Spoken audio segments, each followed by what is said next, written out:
En esta entrega vamos a tratar del griego como lengua flexiva y vamos a presentar unas nociones básicas sobre la declinación.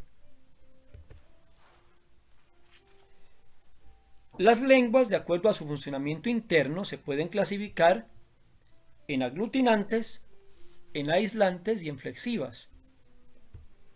Las aglutinantes, como indica su nombre, son las que agrupan en una sola palabra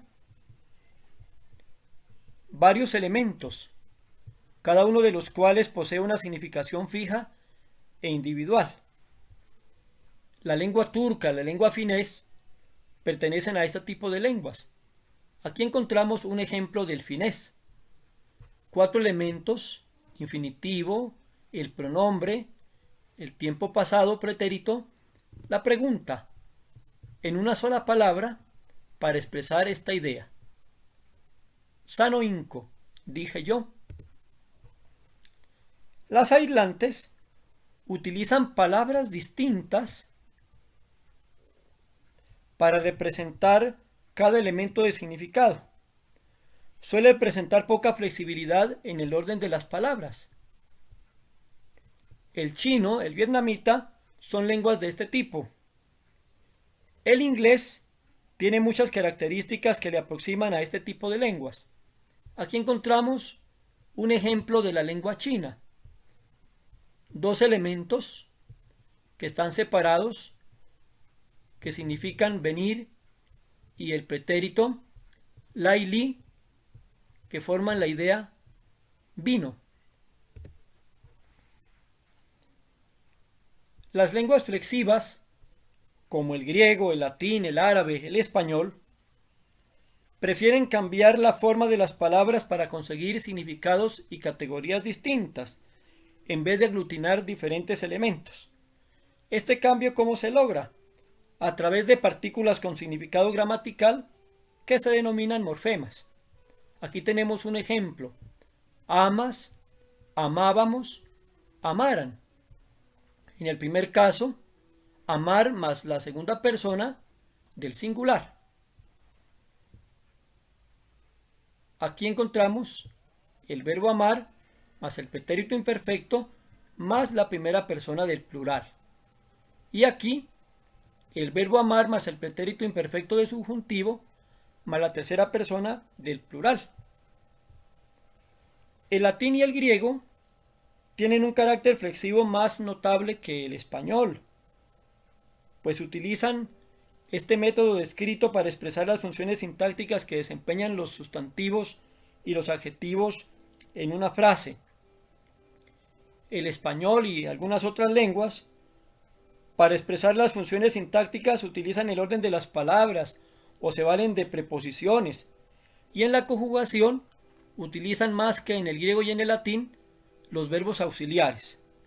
Por esto, el latín y el griego son consideradas lenguas flexivas sintéticas, en tanto que el español se considera lengua flexiva analítica. Y aquí encontramos un ejemplo con esta frase: yo había dado el libro de Pedro a Marco. Las palabras que están en azul representan en este caso, en la primera frase, el verbo auxiliar, haber, y las preposiciones de y a. En tanto que al frente encontramos la traducción, en primer lugar al latín y en segundo lugar al griego. Dederan Petri Librum Marco.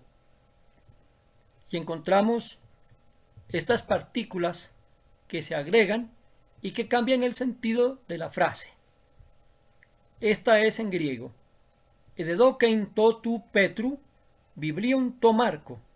Parecido al latín, se agregan partículas, elementos, para cambiar el sentido de la frase. Es que en griego y en latín hay palabras que son invariables, o sea, no se conjugan ni se declinan. Por ejemplo, la interjección, el adverbio, la conjunción, la preposición.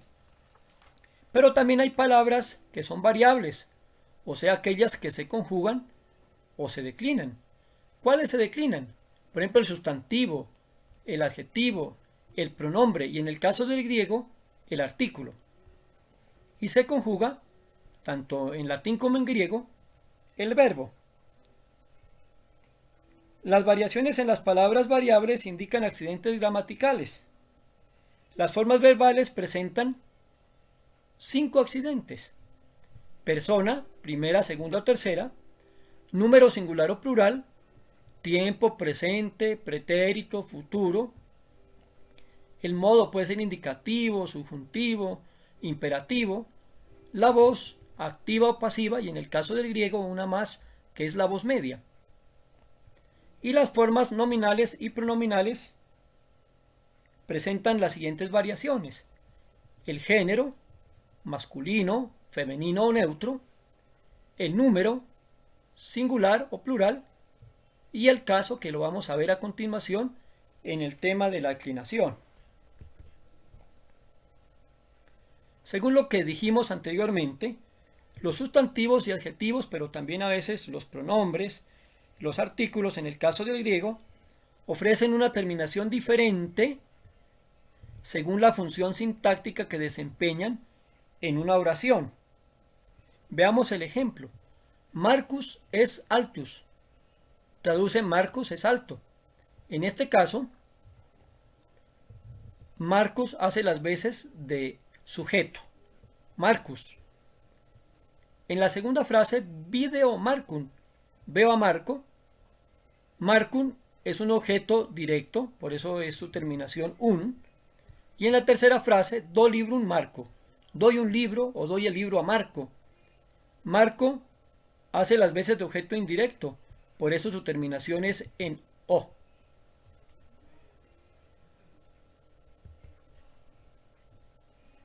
Hay lenguas modernas como el alemán o el ruso que siguen parcialmente el modelo señalado.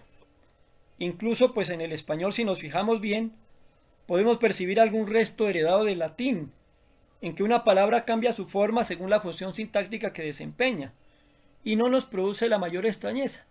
Veamos el siguiente ejemplo. El pronombre personal de primera persona cambia según su función sintáctica. En la primera frase hace las veces de sujeto. Yo vengo. En la segunda se presenta como objeto directo. Me quieres.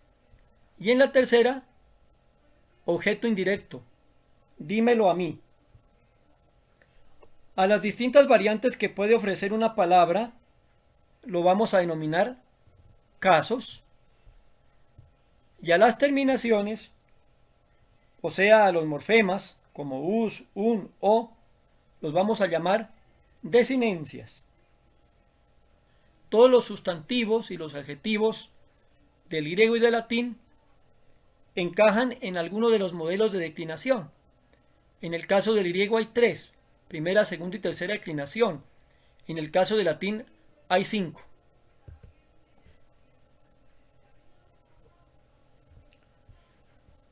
Los estudiosos consideran que el indoeuropeo es el padre de la lengua latina y la lengua griega, entre otras, y que esta lengua tenía 8 casos, o sea, 8 funciones sintácticas que se podía desempeñar una palabra en el contexto de una frase. Y estos son los casos del indoeuropeo, que después pasarán al latín, donde aparecen 6 casos, y en el griego 5. La primera columna presenta la función sintáctica que puede desempeñar una palabra en una oración. Puede hacer las veces de sujeto, o puede ser una apelación, una exhortación, o puede ser un complemento directo, objeto directo, o puede ser un complemento de nombre o generativo, o puede ser un complemento circunstancial de lugar, de dónde, de procedencia, o un complemento circunstancial del lugar en donde, ubicación, o un complemento circunstancial de modo o instrumento, o puede hacer las veces de objeto indirecto, lo que nosotros conocemos también como complemento indirecto. Y aquí encontramos el respectivo caso correspondiente a la función sintáctica de las que ya hemos hablado. Miremos este ejemplo para entender un poquito más lo que nos presenta el cuadro de los casos del griego, del latín y del indoeuropeo. Mamá, el niño dio pan al perro de Marcos en la selva. La palabra mamá está entre signos de admiración. Corresponde a una apelación, a un llamamiento, y por tanto el caso correspondiente es vocativo. El niño hace las veces de sujeto. En este caso corresponde a un nominativo. Dio pan. Pan es complemento directo o objeto directo y corresponde al caso acusativo. Al perro hace las veces de objeto indirecto y corresponde al caso de dativo. De Marcos hace las veces de complemento de nombre o de posesión o pertenencia y es el caso genitivo. En la selva es un complemento circunstancial del lugar en donde. En el caso del griego corresponde también al dativo. Y miremos un poquito más los ejemplos que podríamos ubicar en cada uno de estos casos. Cómo poder entender cuál es el objeto, cuál es el sujeto, cuál es el complemento. Claves. El vocativo o exclamativo o apelativo lo encontramos con el signo de admiración. El nominativo corresponde a la función sintáctica de sujeto. El sujeto es el que ejecuta o realiza una acción. El objeto directo o complemento directo sobre quien recae directamente la acción del sujeto representada en el verbo o cópula. Responde a la pregunta ¿qué? ¿Qué dio el niño? Pan. Y la otra clave es que se puede convertir en pasivo. El pan es dado por el niño. El objeto directo sobre el que recae indirectamente la acción del sujeto representada en la cópula o verbo, al perro, responde a la pregunta ¿a quién? El complemento de nombre o genitivo, en este caso, tiene esta ayudita y es la partícula de posición, de pertenencia. Los complementos pueden ser de lugar, de instrumento o de modo, y aquí encontramos una ayuda. En dónde, de dónde, con qué, por qué. Vamos a colocar un ejemplo del griego de la primera declinación para entender justamente este modelo. En griego hay 3 clases de declinación, la primera, la segunda y la tercera. La primera es la más sencilla y vamos a colocar una de las 5 clases que existen dentro de la primera declinación. Es alfa pura. Sofía, Sofías es el ejemplo y corresponde a la palabra castellana sabiduría. ¿Cuál es la clave para poder nosotros declinar una palabra? Identificamos el vocablo, en este caso Sofía, Sofías, la sabiduría, que se enuncia de 2 maneras. La primera palabra corresponde al nominativo singular y la segunda al genitivo singular. El genitivo singular nos permite identificar a qué declinación pertenece la palabra. Ahora bien, a continuación necesitamos buscar la raíz de la palabra. ¿Cómo se logra? ¿Cómo se encuentra? Eliminamos la terminación del genitivo singular y nos queda Sofí.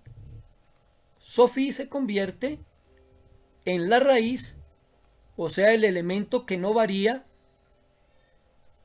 en el cuadro de la declinación,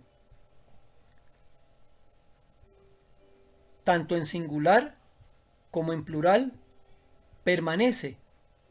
Lo que tenemos que hacer ahora es buscar la terminación de acuerdo con el caso en el nominativo en alfa, vocativo hace igual que el nominativo en alfa, el acusativo alfa y ni, el genitivo ya lo teníamos, y el dativo alfa y iota suscrita.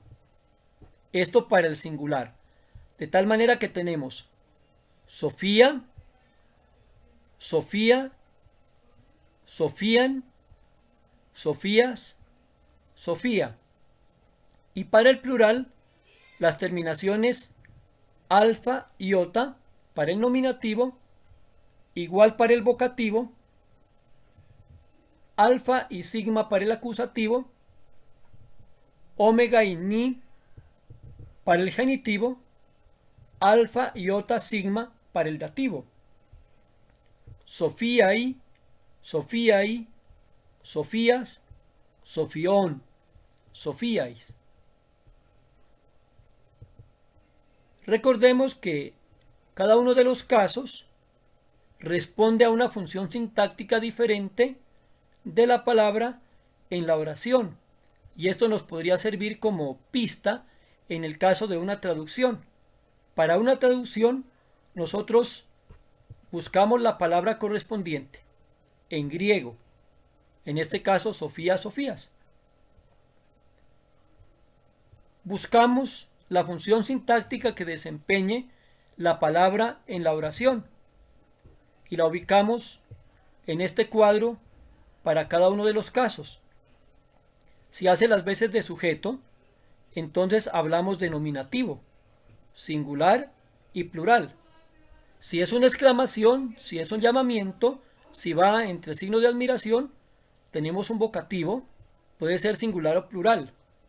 Si es objeto directo, es un acusativo. Si es un complemento de nombre o posesivo, un genitivo.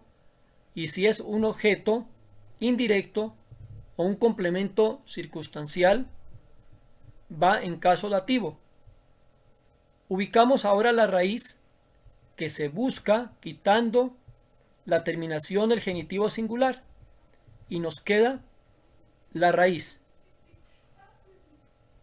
Teniendo las funciones sintácticas claras, buscamos el caso correspondiente y le agregamos la terminación del nominativo, del vocativo, del acusativo, del genitivo y del dativo singular, o del nominativo, del vocativo, del acusativo y del genitivo y dativo en plural.